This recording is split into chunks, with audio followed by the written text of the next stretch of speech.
sa olid tükk aega pealik ja siis nagu selle kõrvalt luuletaja või siis vastupidi, et oled luuletaja, selle kõrvalt pealik. Kas see oli sinu jaoks suur kompromiss, et sa pidid olema nagu natuke nagu ametnik või nii-öelda hakkama kirjanike pealikeks ja siin ja samal ajal, eks see on päris pika aja pealt kogunenud tekstid tegelikult nagu see on selline natuke hull raamat, mis haarab siit ja sealt, eks ole, ja sellepärast ka hästi eklektiline ja see selle raamatu juures just ongi äge.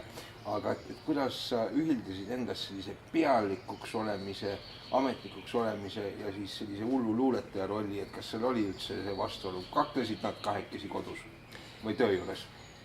Luuleraamatul on ju ikkagi natukene see asi, et ta mõnes mõttes kirjutab ennast ise, et ta niimoodi jupphaaval koguneb ja autori asi on ära tunda see hetk, kui see komplekt on enam-vähem valmis saanud. Et ses mõttes ta ei häiri kuidagi töö tegemist ja näiteks ütleme, ma arvan, et ametis olles on päris raske võtta ja miskit pikemat romaani näiteks kirjutada või midagi säherdust, mis ikkagi tahaks, et sa iga päev sellele keskenduksid ja keskenduda tahaks ju täiega. Aga väga mitmele asjale ei suuda inimene keskenduda. Võtta ühe hea luuletuse loomise aja leiad sa ikkagi, kui see tahab sinust välja tulla, siis sa suudad sellega ära vormistada. Aga sul võib olla imetabase romaani idee, kui sul selle jaoks ei ole aega, et sellele keskenduda, siis see romaan jääb ka sündimata. Et ses mõttes jah, tahaks kindlasti leiutada niisugust aega, et teha mingisuguseid vähe pikemaid asju, aga luulekogud, nendel on siiamaani õnnestunud vaikselt ise koguneda.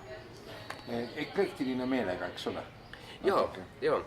Kuigi jah, ta on põhiliselt siiski viimase 3 aasta tekstid, aga näiteks kiusu pärast viskasin sinna sisse ühe hoopis vanema teksti.